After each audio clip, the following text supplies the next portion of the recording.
Coming up on today's edition of the Locked On Raiders podcast, the NFL owners meetings is in the books. It's a done deal records. I got some news and notes, a few little nuggets about the Raiders roster as it's constructed, plus some sound bites from Albert Breer, the great Albert Breer from Monday Morning Quarterback, some things that stood out to me with what he had to say at the owners meetings, to myself and Vinny Bonsignor. Your calls and texts will close out the show. It's all coming up on Thursday's edition of the Locked On Raiders podcast, March 30th, 2023.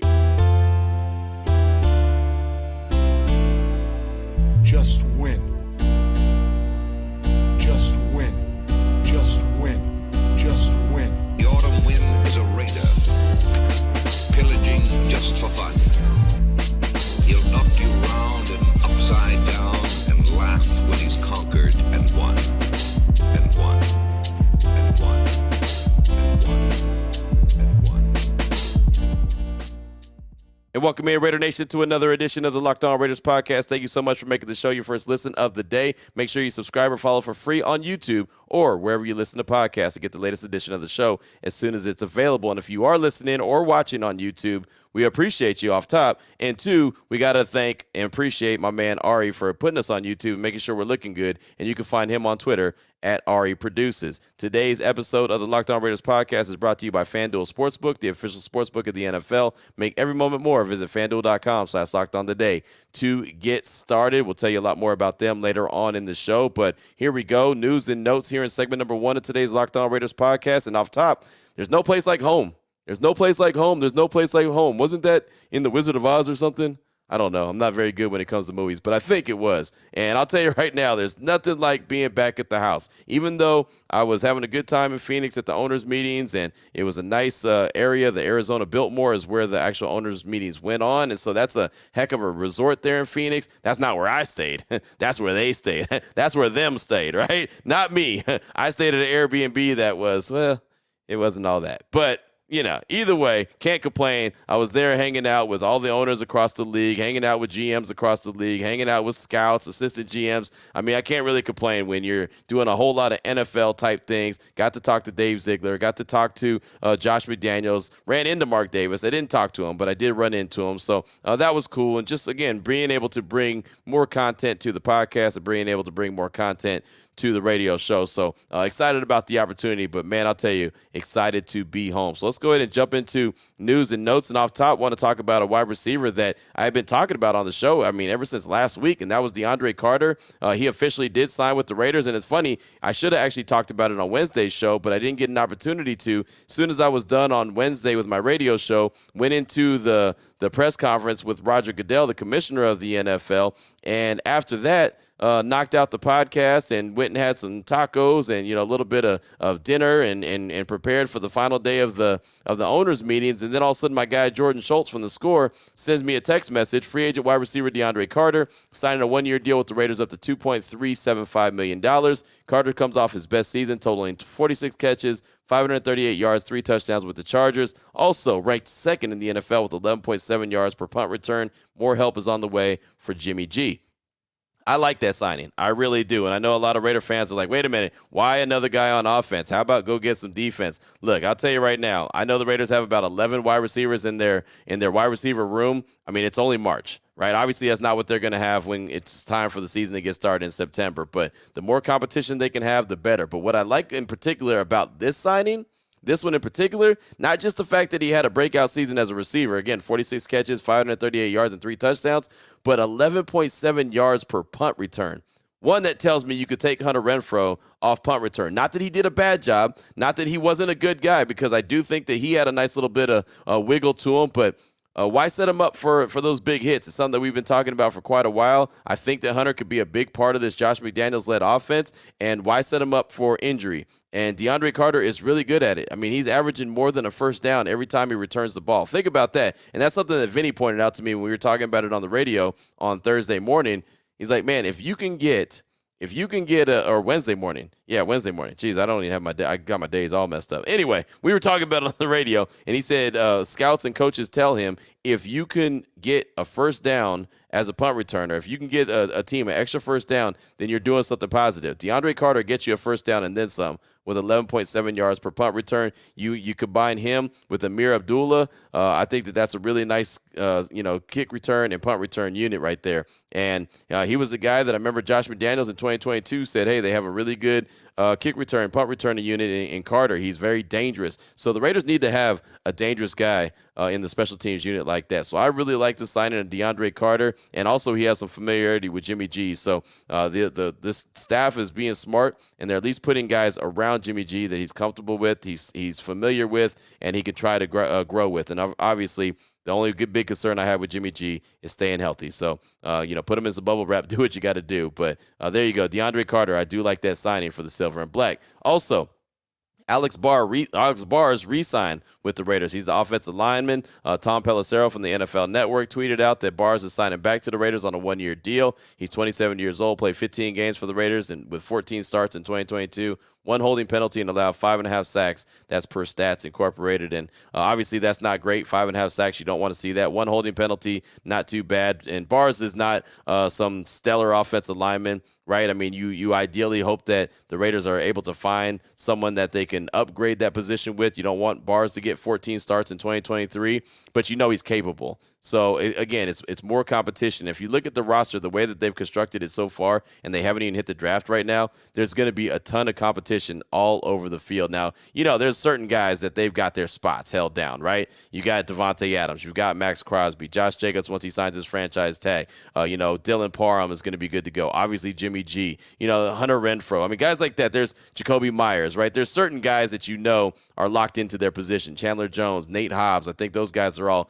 pretty good. But there's a healthy bit of competition along that Raiders roster. And like I said, they haven't even hit the draft yet. So once that happens, and I don't know how many guys are going to come out of the draft. They have 12 picks right now. They don't need 12. They're not going to select 12 guys, but they're going to add some more healthy competition. And then, by the way, undrafted free agents as well. So they should have a very competitive team going into training camp with 90 and then coming out with 53. You hope that they cut some real good talent. That means that they kept a lot of great talent. So that's ideally what happens. But, of course, we'll have to see how it all shakes out. And, does that mean that it's going to turn into wins in September, October, November, December? No, of course not. Right? Only thing that can determine the wins and losses is going and getting the wins and losses on game day. But if you provide competition during training camp, you go into the season with the best 53 that you could potentially put together, it at least gives you a fighting chance. Also, news and notes here in segment number 1. Anthony Richardson, he's having his pro day today. That's the quarterback from Florida. He's the big, I'm not going to say freak. That's almost sounds disrespectful, but he's the athletic monster, right? I mean, he's just that guy, the big quarterback out of Florida. So Dave Ziegler, the Raiders GM, and Champ Kelly, their assistant GM, are going to be both at his pro day today. That's according to Vinny Bonsignore. Also, Jordan Schultz let me know that after his pro day, he's going to be meeting. He has meetings with and visits with the Panthers, the Colts, the Titans, the Falcons, the Ravens, and the Raiders. So the Raiders are doing their due diligence with all the quarterbacks, but I'll say this. Josh McDaniels isn't going to be there. Josh McDaniels is the head coach, and he's the guy that's going to be closest to the quarterback. So I don't want to read too much into it, but it kind of tells me all I need to know. I just believe that they're doing their due diligence. I don't think Anthony Richardson is their guy. I think there was one guy in particular that they're really looking at. I'll actually tell you about who I think that was coming up in segment number 2, but Anthony Richardson was not him. But at least they're doing their due diligence just in case. You never know what might happen, what might shake out. They're definitely doing their due diligence on all the quarterbacks. So today, Anthony Richardson has his pro day, and Dave Ziegler and Champ Kelly will definitely be there. And then he has a visit set up with the silver and black. So that's all I got for you for segment number 1 of today's Locked On Raiders podcast. Coming up in segment number 2, Albert Breer, Monday morning quarterback, the great Albert Breer, a guy that's very close to GM Dave Ziegler and head coach Josh McDaniels. He talked to myself and Vinny at the owners' meetings earlier in the week, had a nice little sit-down, about 14 or 15-minute conversation. A few little sound bites stood out to me, and I want to bring those to you and explain them coming up in segment number 2 of today's Locked On Raiders podcast. And we'll get to that after I tell you about the title sponsor of the show, which is FanDuel. And we know the tournament is heating up. We know it's down to the Final Four. After Saturday, we'll know who's playing in the championship game. Now is the best time to get in on the action. That is FanDuel, America's #1 sports book. Right now, FanDuel is giving new customers a no-sweat first bet up to $1,000. That's $1,000 back in bonus bets if your first bet doesn't win. Go to FanDuel.com/lockedon. Sign up today to claim your no-sweat first bet. Then You can bet on anything from the money line, point spread, what team's going to cut down the nets, how many threes are hitting the game, and it's all on an app that's safe, secure, and super easy to use. So don't miss your shot at a no-sweat first bet up to $1,000 when you join in with FanDuel today. Just go to FanDuel.com/lockedon to sign up. Make every moment more with FanDuel. All right, Raider Nation, here we go. Segment number 2 of today's Locked On Raiders podcast. Want to bring a couple little sound bites that stood out to me from myself and Vinny's conversation that we had with Albert Breer from Monday Morning Quarterback at the owners' meetings earlier in the week. And we talked about 14, 15 minutes. Really good conversation. Obviously, he's a sharp NFL mind, talks to a lot of owners, talks to GMs, talks to coaches, and a couple of those, well, GM Dave Ziegler and head coach Josh McDaniels. He's very close with them. Whenever you see him tweet something out about the Raiders, it usually comes from within the walls of the Intermountain Healthcare Performance Center, and a lot of it comes from Dave Ziegler and head coach Josh McDaniels. So while we were talking, and we talked about everything in this conversation. I mean, we talked about Lamar Jackson, that situation. We talked about the NFL draft. We talked about what's going on with Thursday Night Football. And of course, we talked about the silver and black. So off top, we'll talk about a quarterback and a player that is with the Raiders right now. Of course, that's Jimmy G. So Vinny asked Albert, what does a Jimmy G-led offense look like compared to what a Derek Carr-led offense looks like? I thought this was pretty interesting, and really, it caught a lot of attention of Raider Nation, and I think it caught the attention for the wrong reason. I'll explain why after you hear what Albert had to say about a Jimmy G-led offense. One thing that was interesting talking to Jimmy was like how excited he was to have control back. And look, like Josh McDaniels and Kyle Shanahan's offenses, I would say, are, two of the premier offenses in the league over the last decade. But they're very different also. And, like, if you want to look at the primary difference in what it means for the quarterback, well, in one offense, in the McDaniels offense, the quarterback controls everything. The quarterback makes the mic call. The quarterback sets the protections. The quarterback adjusts routes. The quarterback does all of that. In the Kyle Shanahan offense, the philosophy is we're going to take stuff off the quarterback so the quarterback can play fast, right? So the center does the mic calls. The center sets the protections. There's, a lot of times, like the 2-play call thing where it's like, if you see this, go to this. If you see this, go to that. So, look, they're both, great offenses, but they're very different. And I think it's just interesting talking to Jimmy about that, like how excited he is to go back to having a little bit more control, and he thinks it's going to make him a better player. And I think, was Derek Carr capable of some of that stuff? Yeah, he was. Is Jimmy Garoppolo a little more comfortable with it? Of course, because Jimmy Garoppolo spent almost 4 years running that offense, learning that offense. And really, if you go back to his background, he was raw as they coming out of Eastern Illinois, right? Yeah. And that was very much like the old Art Briles, Baylor offense, basketball on grass, all of that. Just go out there and play point guard and sling it, right? Yep.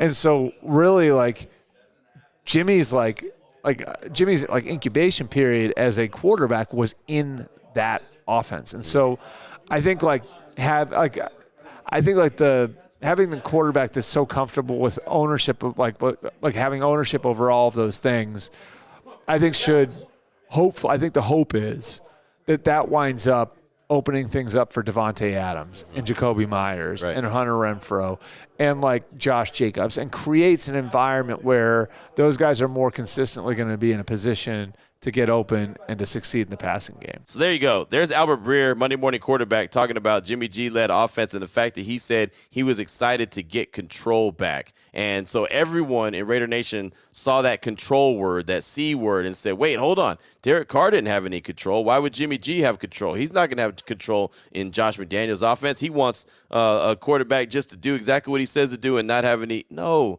that's not what he's talking about. If you heard what he said right there, he said control, as in calling out the protections, doing everything that you always saw Andre James doing at the line of scrimmage when Derek Carr was behind center. So basically what he's saying is Jimmy G's going to actually have more responsibilities at the line of scrimmage than what you saw Derek Carr have, right? Because, well, Josh McDaniels didn't open it up for Derek Carr to have those kind of those not freedoms, but those kind of controls where he's doing everything, calling it out. Whereas opposed to a Kyle Shanahan offense, he kind of dumbs it down, says, hey, look, you're just going to throw the ball basically.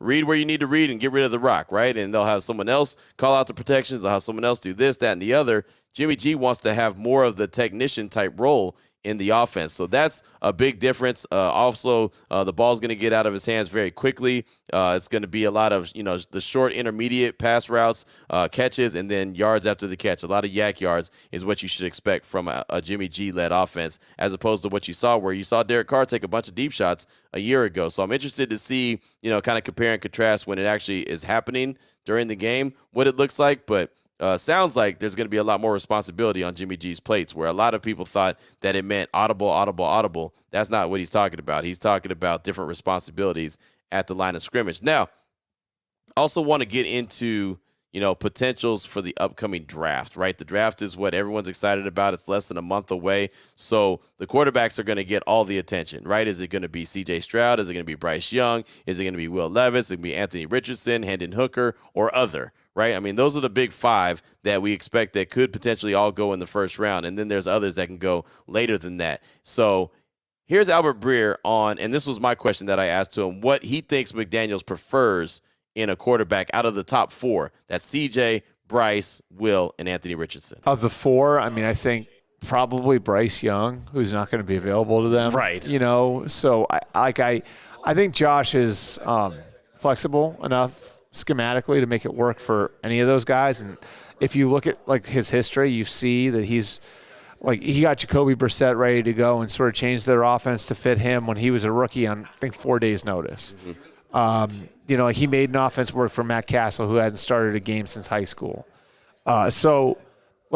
His history tells you he can make it work for any type of quarterback. So there you go. Short answer right there from Albert Breer on what he believes head coach Josh McDaniels prefers in the quarterback. And I'll tell you right now, the guy I think that the Raiders wanted was Bryce Young. I have no doubt that I believe they wanted Bryce Young.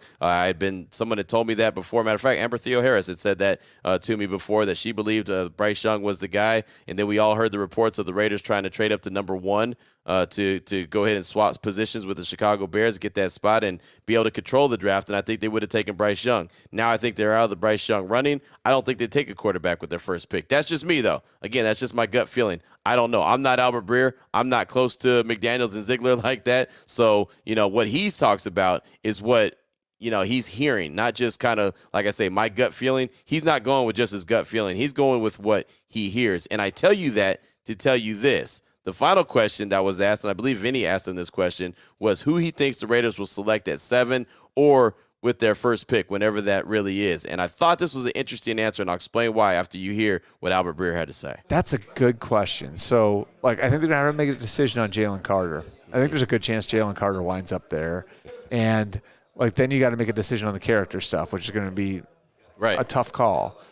I wouldn't be surprised, if it was somebody like Devon Witherspoon from Illinois. Yep. Where I think he's a plays a premium position. I think he checks a lot of boxes. Josh has the background with Brett Bielema, having worked with him in New England. Mm-hmm.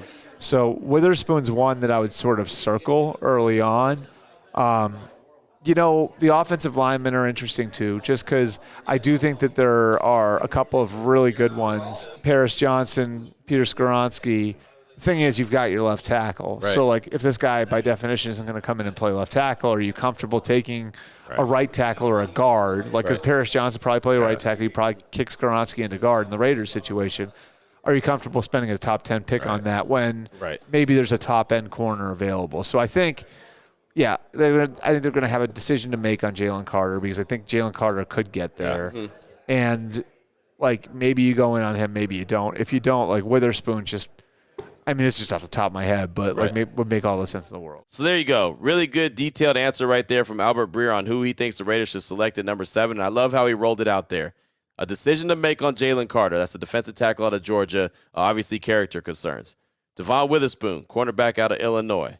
Paris Johnson, tackle out of Ohio State. But you already have your left tackle, so you don't really need Paris Johnson, who is the left tackle. Could he kick over to the right side? Could they kick Colton over to the right side? I'm sure. But why not just wait and go get a right tackle a little bit later on in the draft? Or Peter Skoronski, the guard out of Northwestern, who, by the way, is going to be a guard. I don't care what anyone says. He's not going to be a tackle in the league. He's going to end up being a guard. As you heard Albert Breer say, he's going to kick inside the guard. I don't think the Raiders are going to go for a guard that early in the draft. So, again, I tell you all this to tell you when Albert Breer, as you heard in that soundbite, says Now, this is just off the top of my head, and he points out Devon Witherspoon.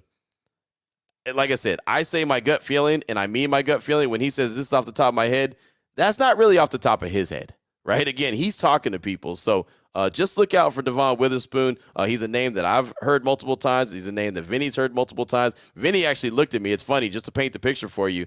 Vinny looked at me as soon as Albert Breer said Devon Witherspoon, and he's like, well, this is just off the top of my head. Vinny looked at me and just kind of gave me that look like, we've heard that one before, right? So, again, Albert is very close to Dave Ziegler, and he's very close to head coach Josh McDaniels. So, clearly he's hearing something, and he has a little bit of an idea of what he's talking about. So do not be surprised or do not be shocked if the number 7 overall pick comes around and the Raiders go with Devon Witherspoon, the cornerback out of Illinois. I would have no problem with that. I know a lot of Raider fans want them to go with a defensive lineman, a tackle. I'll tell you about Jalen Carter and how he said that there's a decision to be made with the character stuff. He's got a lot of character stuff. I'll just tell you that. That's one thing I learned at the owners' meetings, talking to different people that are like insiders, NFL insiders, and talk to many different coaches and scouts around the league. Jalen Carter's got a lot of character stuff off the field. I mean, just a lot of baggage. And they didn't break it down to me and tell me exactly what it was, like all the issues he's got going on, but they just looked at me and kind of said, Q, he's got a lot. So that's all I needed to know. When they said he's got a lot, I trust he's got a lot. So I don't think that the Raiders are going to select Jalen Carter, even if he's there at number 7. I'll actually be surprised if he gets past Seattle at number 5. But those were the options. Jalen Carter, make a decision. Devon Witherspoon, that was kind of off the top of his head. Paris Johnson, tackle out of Ohio State, and Peter Skoronski, guard out of Northwestern. I'm going to go ahead. If I had to put money on it, I'd say Devon Witherspoon is going to be the pick. That's just what I'm saying on March 30th. That's what I'm feeling. Now, of course, who knows what's going to happen with the draft and who's going to be in what position, who's going to make a move up, who's going to make a move down. Maybe the Raiders trade back, and Witherspoon's not even an option. But as of March 30th, my gut feeling tells me that's who the pick would be if the Raiders sat there at 7 and he was available. So that's what I got for you for segment number 2 of today's Locked On Raiders podcast. 3 interesting little nuggets from our conversation with Albert Breer that had to do with the silver and black. What's on your mind? Your calls and texts coming up next, 707-654-4693. This is the Locked On Raiders podcast. Here we go, Raider Nation, segment number 3 of today's Locked On Raiders podcast. Your calls and texts straight off that Locked On Raider podcast voicemail line, 707-654-4693. Let's start off with a text from Raider Eddie in Denver. What's up, Q? Do you have any intel on the 2 defensive tackles we drafted last year, Farrell and Butler? Are these guys developing? Are they in the plan for next season? Am I remembering correctly that one or both of these guys were sat down for a game last year for discipline issues? We talk about needing to upgrade this position. We invested 2 picks in this position last year, so I'm hoping one of these guys can pop. That's Raider Eddie in Denver, and thank you so much for that text. And, yeah, one of those guys did get popped, or not popped, but got sat down for discipline reasons. I believe it was Neil Farrell Jr. I believe it was him. But neither one of those guys got very much burn, and it's funny that you ask about them because at the owners' meetings, I asked both head coach Josh McDaniels and GM Dave Ziegler about both of those guys. So here's the soundbite from me asking Josh McDaniels about Matthew Butler and Neil Farrell Jr. and if they need to step up in 2023. We were talking about second-year guys. How about Matthew Butler and Neil Farrell? They didn't get a lot of burn in their rookie year. How much do they need to step up this year? Yeah, we're excited. Both of them have already been there, on their own with our strength guys, which they're allowed to do, and just really trying to put in all the time and effort that they need to, I'd say, start at a better place than they finished, which sometimes is a huge key for guys going from year 1 to year 2. But invested, in the defensive line last year a little bit in the draft. And obviously, if those 2 guys can have a really good leap here into year 2, that would help us for sure. So there you go. That was Josh McDaniels on Matthew Butler and Neil Farrell Jr. And now here's me asking GM Dave Ziegler the same thing about Butler and Farrell Jr. Final question for you. Neil Farrell Jr., Matthew Butler, they didn't get a whole lot of burn their rookie year. I asked Josh McDaniels how important it is for them to get into the mix, and he said they're already working out. They're at the facility. They stayed back. They're really hungry. What excites you about those 2 guys? Yeah, well, one, I'm excited just in terms of that they made the decision, on their own independently to, stay around Henderson and work at the facility and, really dedicate themselves to improving their body and their strength and their explosion and all those different things. I think that tells us a little bit about their commitment and that it's important to them. And we expect not just them, but a lot of these players, and some of them are veterans too. Just a second year in a system, as you know, the first year on the job. No matter what you are, you might just be trying to figure out how the copy machine works and where to get the coffee. Let me tell you. Right? Let me tell you. And then in year 2. a lot of those things that you had to put thought into. Yeah. You don't, and then you think back like, man, I had to put thought into that. Right. And so I think with the continuity that we have with our coaching staff coming back almost intact, that there's going to be a level of comfort for our players that I think we are hopeful that we'll see a jump from a lot of these guys. But Matt and Neil are, there's an expectation there too, and they need to put in the work to do it. And we're hopeful that from what we've seen that they're on the right path, and that we're looking forward to them in some shape or form to be contributing members here this year. So to answer your question, Eddie, and I do appreciate it, it sounds like they're definitely in the mix. They're definitely going to be guys that are going to have an opportunity to go out there and earn their job, but they've got to do just that, earn their job. And something that both McDaniels and Ziegler were excited about and happy about were that they stayed in Henderson. They're working out. They didn't go home. They didn't, take off and just go do their own thing on their own. They're around the facility. They're trying to, take that second-year step in the right direction, and that's what you need to have. And, again, going back to what I was talking about in segment number 1 when I was talking about competition, when there's a lot of competition in the building, that'll make you want to stay a little bit later or get there a little bit earlier or not take off on vacation and stay around the facility. That'll make you do that because you feel like, you know what, I'm getting a step in the right direction. I'm getting a step up on the competition. So thank you so much for your text. I do appreciate you. Now I got a tweet, pretty lengthy tweet from @DustyDPeters. He said, Q, today at work I put together a spreadsheet with every draft pick that Dave Ziegler or a staff he's been on has made since his first job in Denver as a scout. Reason I did it was to find trends or insight into what he might be doing in April. There was some interesting information that I learned from this. 1, Ziegler has preached building the defense inside out. Well, of the 9 possible first-round picks, 3 of them on the defensive line, while none have been used on the secondary. Probably doesn't mean all too much, but information to have. Another thing, he's been part of 12 drafts. He or staffs he's been a part of have double-dipped on positions 22 times, which the Raiders did twice in the 22 draft. Expect the same thing this year. And that goes back to what Raider Eddie was talking about, the defensive tackles, Matthew Butler and Neil Farrell Jr. Also, he said, lastly, of the 9 possible first-round picks, 2 have been quarterbacks. Again, I was just looking for some insight. Thank you for letting me ramble. That's Dusty D. Peters. And first of all, you're a better man than me to go back and do all that research, right? I mean, and again, it's hard to pick up on tendencies when he wasn't officially the guy making the call, right? I mean, it was guys that he was around, but officially as the guy making the call, all you could do is look back at last year. This year will give us a really good indication of who Dave Ziegler is in the war room, in draft setting, because they have 12 picks. I know he's a guy that likes to work around the board, like move up and move down, and having 12 picks allows you to do that. And again, in the conversation that you heard on this show on Wednesday, he said that. I said, hey, you got 12 picks. He said, yeah, I wish I had a few more, but it allows us to be flexible and move around the board as we want to. That's something I guarantee is going to happen. I know they got 12 picks, but they're going to do a lot of moving up and a lot of moving down. It might not be in that order, but they're going to be, they're going to be very much players when it comes to the draft, and that's what will give you a really good idea of who Dave Ziegler is when it comes to being a GM and his approach when it comes to the NFL draft. But thank you for that tweet. Thanks for the research as well. Definitely appreciate you. Next up, got a call from Welsh Raider in the 916 at Sacramento, California. He's calling to talk about the quarterback position as it pertains to the draft. Here he is, Welsh Raider. Hey, Q. This is the Welsh Raider out of the 916, and just want to call. Thanks for keeping this show so knowledgeable and entertaining. My first listen every single day, as a lot of us do. I had a quick question for you regarding our quarterback options and the draft. I am hoping that the Raiders manage to go ahead and pick up Hendon Hooker. I don't think the other 4 will be available. And my question is, what happens though if someone else during the first round picks up Hooker, and we're in our second round with our second round pick of the draft, and no one's really mentioned much that I've seen online or in podcasts as to what a second round quarterback option is in the draft, and who we have to look forward to out there, should that be what's left. If you have an opinion on this, it'd be great to hear. Keep up the good work, mate.